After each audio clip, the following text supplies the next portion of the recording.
Hello, everyone. My name is Ryan Cam. Welcome back to the Horror Movie Iceberg podcast, where myself and Russell Howell review disturbing horror movies until we tap out. And we're still back, so we haven't tapped out just yet.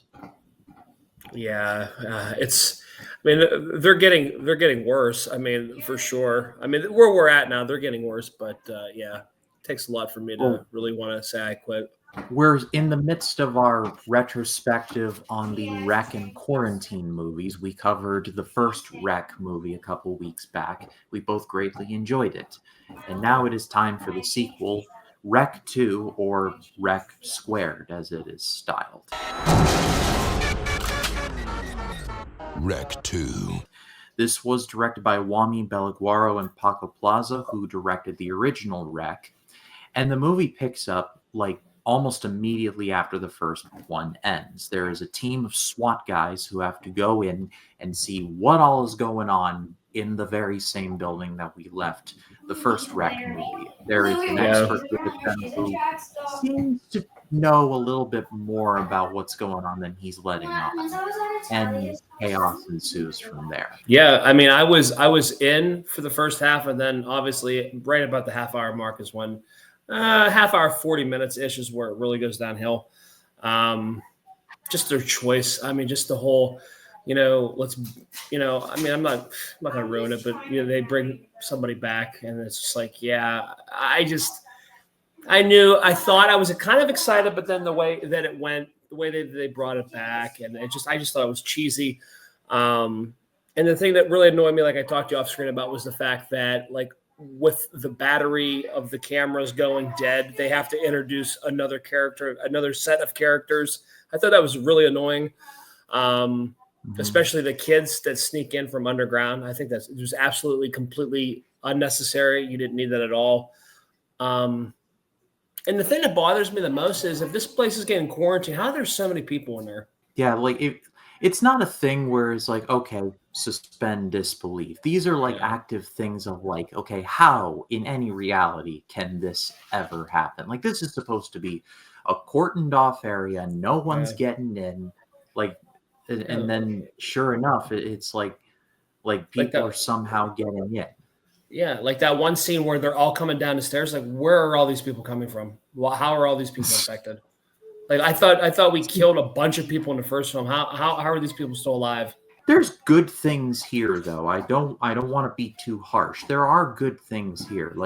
I liked the main priest character. I thought That's that the same one. Yep. He was the best part. There's this mystery of what does he know? He's clearly lying about something, and he clearly knows about the whole zombie thing going on here than he's letting on to these poor SWAT team members. And so there's a whole of where's he coming from? The unstable alliance thing that I did like.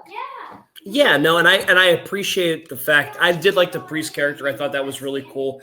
I like how they kind of go on and kind of explain that this quarantine, this virus, this super virus that is infecting everybody is kind of like the rabies virus, which you kind of obviously see, but how quickly it takes place. I did like you get some of the answers there. I did appreciate that. I did like I said, I did like the priest character. I feel like he was the strong suit in this film.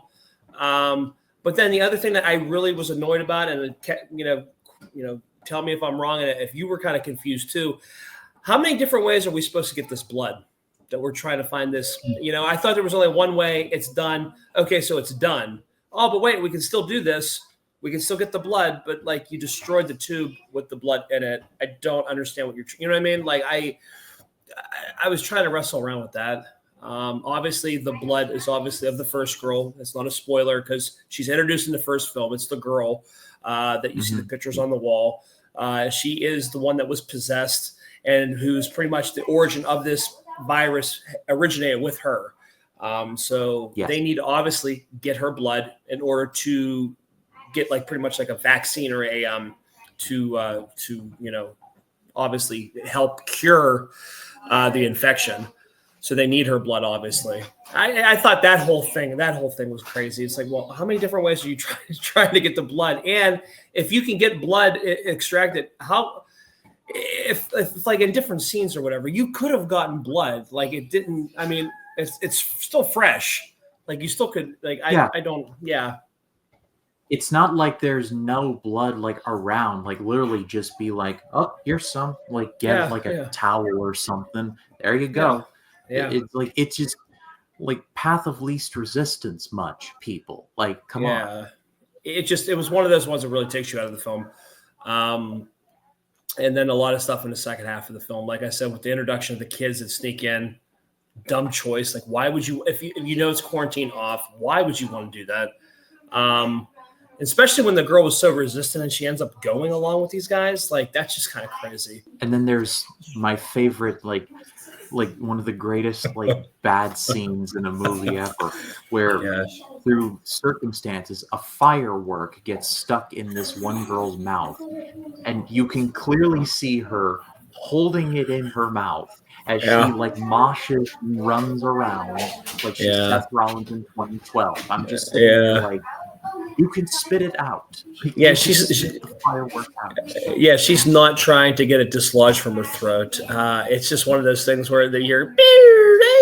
I think that the sound effects of the firework, the bottle rocket or whatever going off, I think is absolutely fantastic. I really think it really makes that scene so much more funnier than it is.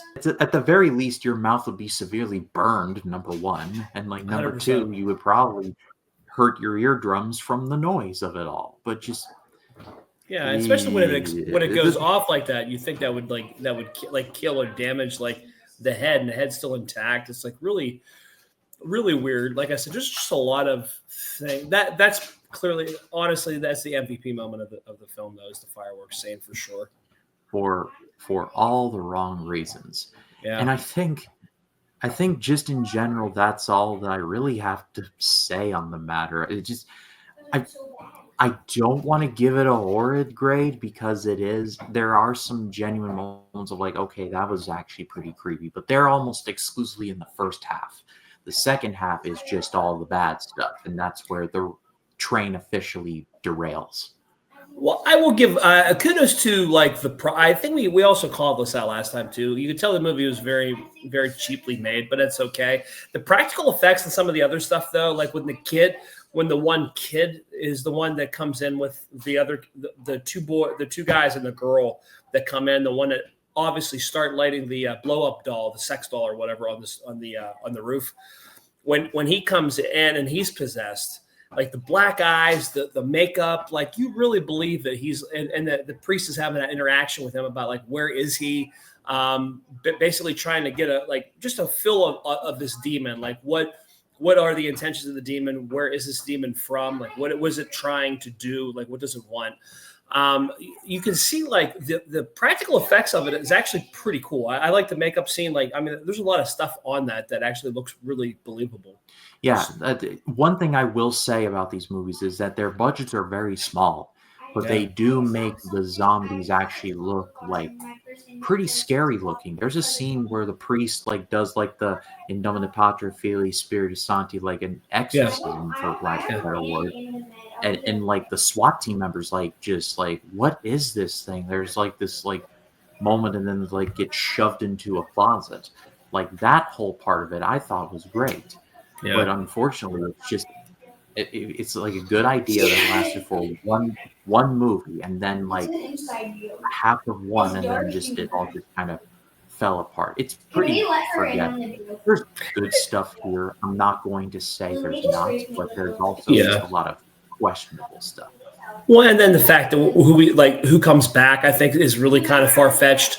I mean, I get it. I get it, and it makes sense. You know what I mean? But the fact to bring this person back, and then you think, everything's okay, right? You know what I mean? And then, obviously, you see how the movie unravels, and you're like, oh man, I just think it's kind of cheesy. It's kind of like a cop out. I feel like, what I mean? It's like one of those things that you've seen before. It's just very unoriginal in that aspect. You know what I mean? Where you bring a character back and it's not who, you know what I mean? And anybody that's listening to this, I mean, you can kind of figure it out. Obviously, it's the only thing that makes sense. So it's not really ruining it. I just think that it's really questionable. And and then I like how they show exactly what happens to kind of get you caught up to like, okay, so this is what happens. Okay, so up until when they have this first interaction with this character. I do like that. That's how they end, that's how the film ends. I mean, it's really not, again, not ruining much on that aspect, but it tries. I'll give it marks for trying, but like you said, I just feel like it misses more than it hits. Yeah, I agree with you 100%.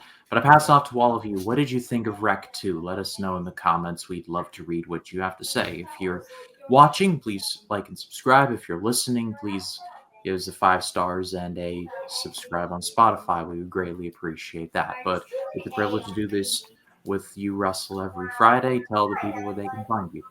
Yes, Notorious by Chance is the podcast. We were going to record last night, but it was way too late by the time we got out. We did drop some content on the YouTube page, so check that out, Notorious by Chance. It's left side, strong side. There is some discussion about some of the acquisitions in the NFL.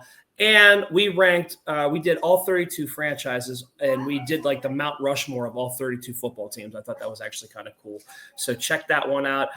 We will be recording a Nora around, so hopefully sometime soon here.